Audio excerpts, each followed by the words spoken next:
বললাম indefinite, continuous, perfect এবং perfect continuous. ঠিক আছে, এই চারটি টেন্স আমরা পড়ব।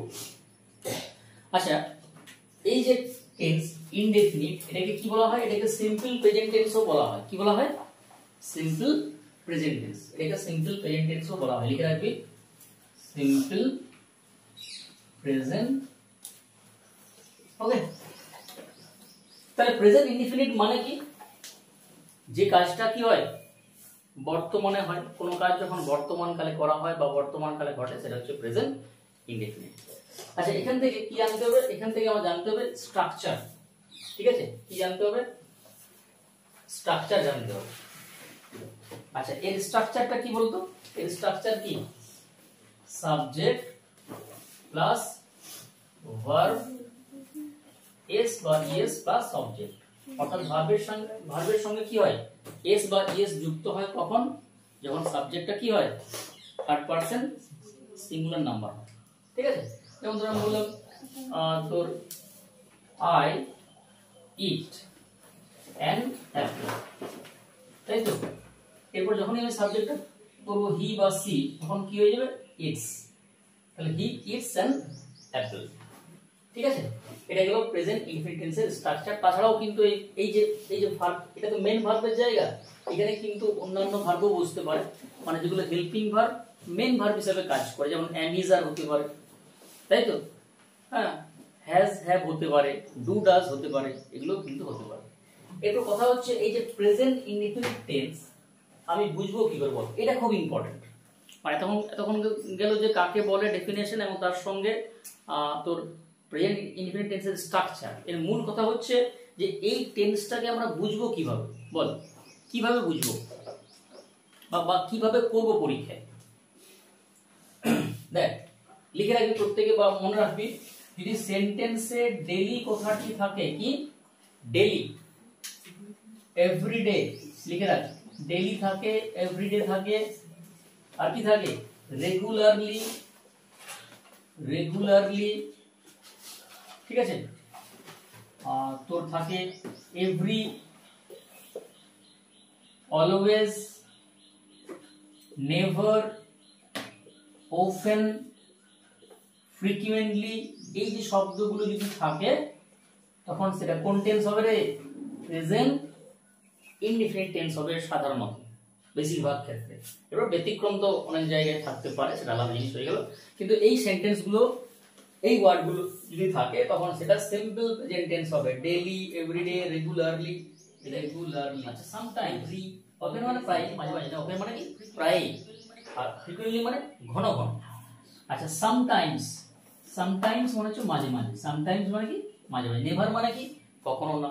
Always, regularly, every, daily, everyday, এই কথাগুলো থাকলে কোন টেন্স হয়? প্রেজেন্ট ইনডেফিনিট টেন্স হয়। তাছাড়া দেখবি, যদি সেন্টেন্সের দ্বারা ইটারনাল ট্রুথ বোঝায়। কি বোঝায়?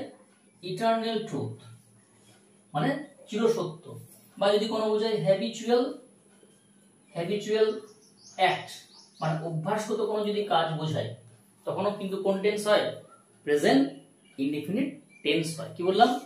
চিরসত্য। চিরসত্য মানে কি? ধরো বললাম যে the sun rises in the east, হ্যাঁ, দ্য আর্থ ইজ রাউন্ড, এগুলো কি? চিরসত্য। তাছাড়া হ্যাবিচুয়াল অ্যাক্ট, অর্থাৎ আমি বললাম ধর I take tea every morning, ঠিক আছে, they play football every afternoon, যদি এরকম থাকে সেক্ষেত্রে কি হয়? Present indefinite. প্রেজেন্ট কন্টিনিউয়াস কাকে বলে? কখন হয়? বর্তমানে যখন কোনো কাজ চলছে, খাচ্ছি, যাচ্ছি, ঘুমাচ্ছি, পড়ছি, লিখছি, আঁকছি, সাইকেল চালাচ্ছি, চা খাচ্ছি, নাকি এই যে ভাত খাচ্ছি, মানে যখন বর্তমানে কোনো কাজ চলছে সেটা কন্টিনিউয়াস। এরপর স্ট্রাকচার কি বল? স্ট্রাকচার কি? সাবজেক্ট, এম ইজ আর, নাকি সাবজেক্ট অনুযায়ী কি হবে? একটা হেল্পিং ভার্ব বলছে, এম ইজ আর। আমরা জানি যে আই এর পরে কি হয়? এম। আর যদি থার্ড পারসন সিঙ্গুলার হয় সেক্ষেত্রে ইজ, বাকিগুলো কি হবে? আর। এবং কি হবে? ভার্বের সাথে আইএনজি যুক্ত হবে, প্লাস কি হবে? এগুলা অবজেক্ট। এরপর মূল জিনিস হচ্ছে যে প্রেজেন্ট কন্টিনিউয়াস টেন্স বুঝবো কি করে, তাই না? এইটা খুব ইম্পর্টেন্ট। কি করে বুঝবি বল? সেন্টেন্সে কি থাকবে? সেন্টেন্সে নাও কথাটি থাকবে, লিখে রাখ। নাও বা রাইট নাও লিখে রাখ সবাই। নাও বা রাইট নাও থাকলে সেটা প্রেজেন্ট কন্টিনিউয়াস টেন্স হবে। কি বললাম? নাও বা রাইট নাও। তো আমি বললাম যে আমরা এখন ইংরেজি পড়ছি, তাহলে কি হবে? উই আর রিডিং ইংলিশ নাও।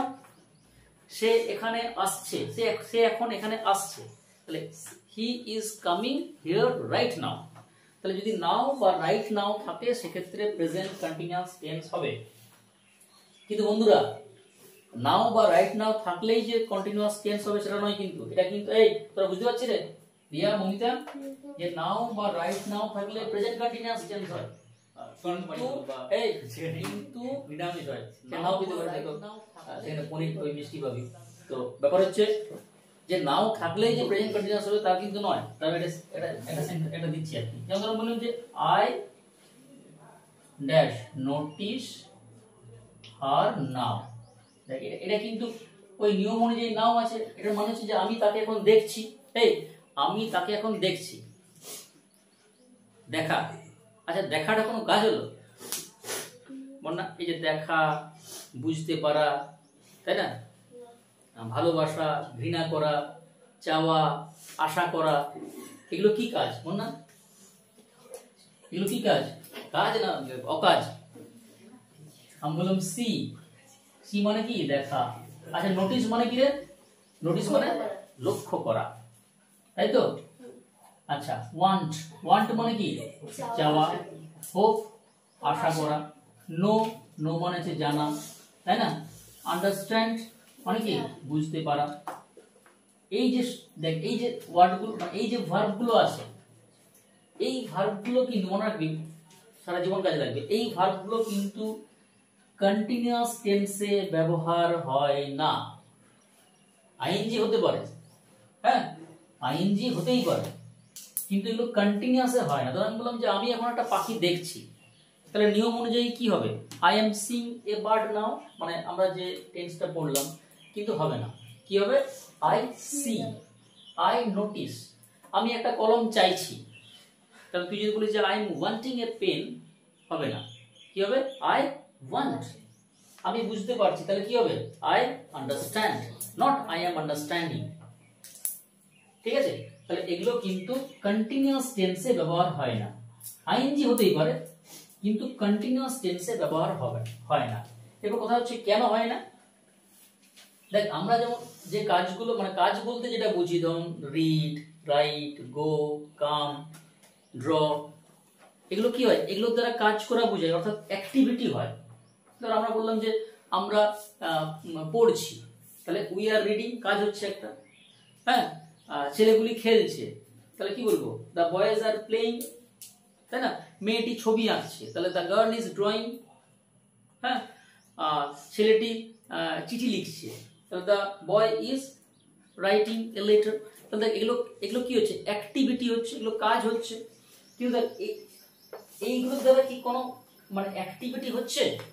এই জন্য এদেরকে বলা হয় কি ভার্ব বলতো? Static verb. কি ভার্ব বলা হয়? স্ট্যাটিক। স্ট্যাটিক মানে কি? মানে স্ট্যাটিক মানে যেটা কিন্তু অ্যাক্টিভিটি হচ্ছে না সাধারণত। ফলে এই ভার্বগুলো কন্টিনিউয়াস টেন্সে ব্যবহার হয়। প্রেজেন্ট পারফেক্ট কাকে বলে? প্রেজেন্ট পারফেক্ট মানে প্রেজেন্টও আছে, পারফেক্ট মানে কি? হয়ে গেছে কাজটা। আমি ভাত খেয়েছি, তাই না? আমরা ইংরেজি পড়েছি, মেয়েগুলি গান করেছে, ছেলেটি ছবিটি এঁকেছে। তার মানে কি? কাজটা হয়ে গেছে, কিন্তু তার ফল বা প্রভাব এখনো বর্তমান। আমি ভাত খেয়েছি, ভাত খাওয়ার ফলে কি হয়? খিদাটা মিটেছে, তাই না? রেস্টটা কিন্তু এখনো আছে।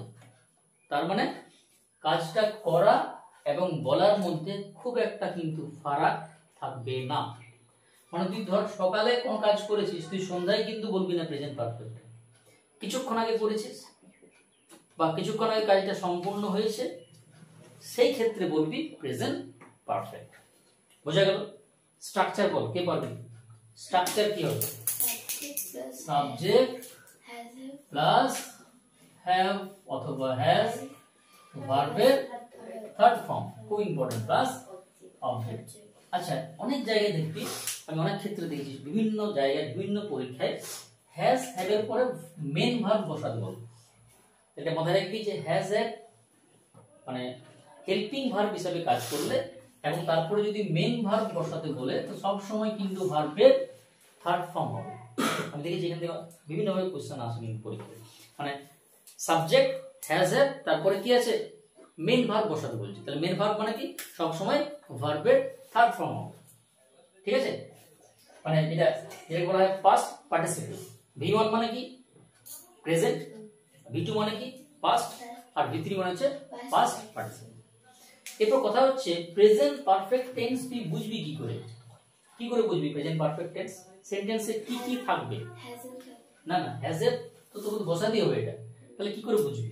যদি সেন্টেন্সে কি থাকে জাস্ট, কি থাকে জাস্ট নাও, রিসেন্টলি, ইয়েট, এই শব্দগুলো যদি থাকে তখন প্রেজেন্ট পারফেক্ট টেন্স হবে। কি বললাম বল? Just, just now, recently, yet. ঠিক আছে, যেমন আমি বললাম I have just done the work, I have just কি হবে ডান দ্য ওয়ার্ক। ওকে,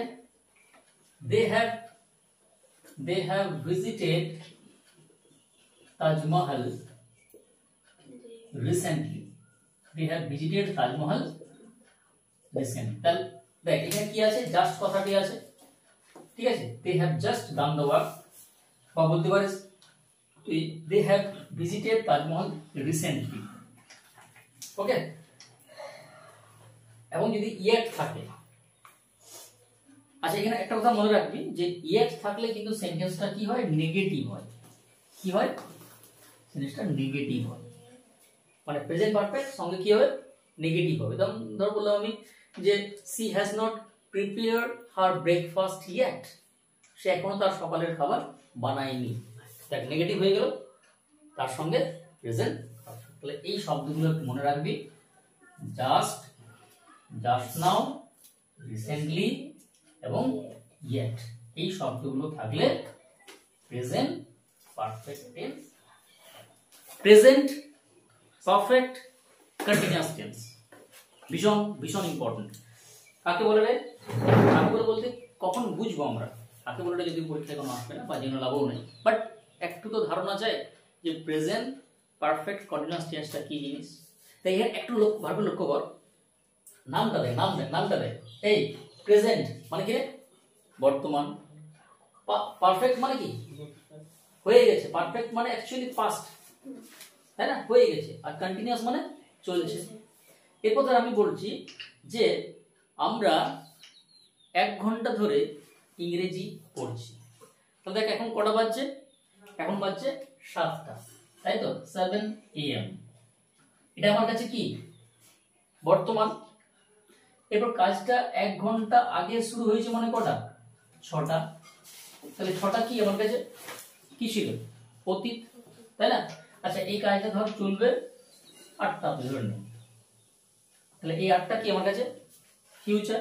তো দেখ এখানে কিন্তু বর্তমান, অতীত এবং ভবিষ্যৎ তিনটি জিনিসই কিন্তু আছে, এই জন্য নাম দেয় প্রেজেন্ট পারফেক্ট কন্টিনিউয়াস। ঠিক আছে, তাহলে এটা যদি আমি ডেসক্রাইব করি, কিভাবে ডেসক্রাইব করব, কিভাবে বলবো, যে কাজটা শুরু হয়েছে অতীতে, বুঝতে পারছিস, অর্থাৎ শুরু হয়েছে 6টা মানে কি আমার কাছে অতীত, তাই না। যে কাজটা শুরু হয়েছে অতীতে এখনো চলছে দেখ পড়ছি আমরা, এখনো চলছে এবং ভবিষ্যতেও চলতে পারে। ঠিক আছে, আমরা সকাল থেকে কাজ করছি, হ্যাঁ, আমি 3 বছর ধরে এই শহরে আছি, ঠিক আছে, সে 4 বছর ধরে এই স্কুলে পড়ছে, তাহলে এই যে অর্থাৎ কাজটা শুরু হচ্ছে অতীতে, আগে, এখনো চলছে, পরেও চলতে পারে, বোঝাবে বা বোঝাতে পারে, এই ক্ষেত্রে কি হয় প্রেজেন্ট পারফেক্ট কন্টিনিউয়াস টেন্স হয়। স্ট্রাকচারটা বলবি, যদি কারো জানা থাকে আশা করি প্রত্যেকটা জানা আছে। বল স্ট্রাকচারটা কি? সাবজেক্ট, দেন কি হবে? হ্যাভ, হ্যাজ, বিন বুঝবে একটা। তো ভার্ব প্লাস আইএনজি, তারপর কি হবে? ফর বা সিন্স হয় একটা, দেন কি হয়? Time phrase. আচ্ছা এই জায়গাটা একটু বোঝার আছে যে ফর এবং সিন্স, ঠিক আছে? দেখি বাংলায় বলা হয় বা আমরাও ছোটবেলায় শিখেছি বা অনেকে বলেন যে ধরে থাকলে ফর হয় আর থেকে থাকলে সিন্স হয়। ওটা বাংলার ক্ষেত্রে ঠিক আছে। তো আমি বললাম যে আমরা 1 ঘন্টা ধরে ইংরেজি পড়ছি ধরে, তাহলে কি বলবো ইংরেজি? We have been reading English for an hour, তাই না? For an hour. তাহলে subject have been, verb plus ING, object for হয়ে গেল। এইটা হচ্ছে আমার টাইম ফ্রেজ, অর্থাৎ কত সময় ধরে কাজটা চলছে। 1 ঘন্টা, 2 ঘন্টা, 2 বছর, 3 বছর, 7 দিন, 1 মাস, 2 মাস, ঠিক আছে?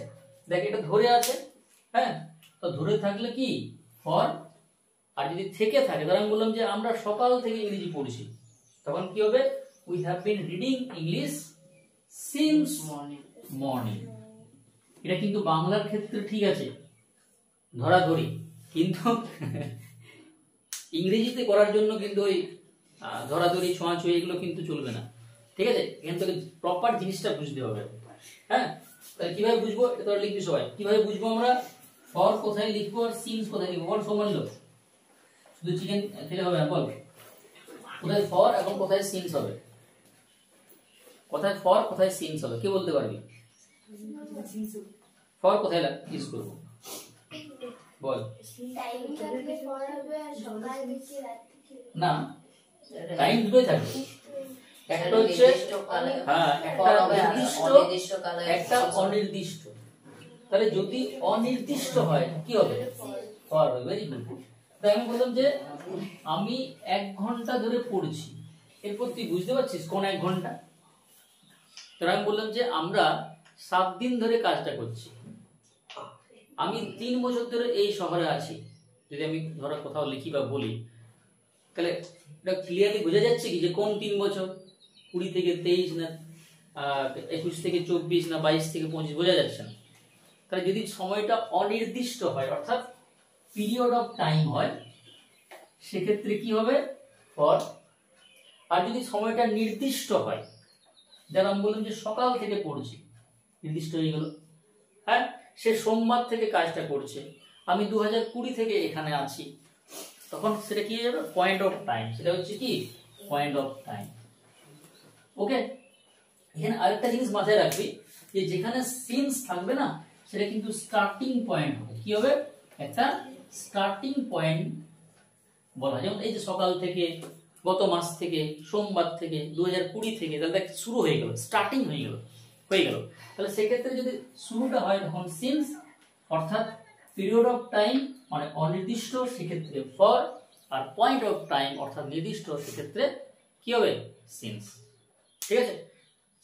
তাহলে আমরা প্রেজেন্টটা শিখলাম, প্রেজেন্ট ডিফিনিট বা সিম্পল প্রেজেন্ট কোথায় কোথায় হয়, কিভাবে বুঝবো, স্ট্রাকচার করলাম, কন্টিনিউয়াস টেন্স খুব সহজে বুঝলাম, পারফেক্ট টেন্স এবং প্রেজেন্ট পারফেক্ট কন্টিনিউয়াস টেন্স।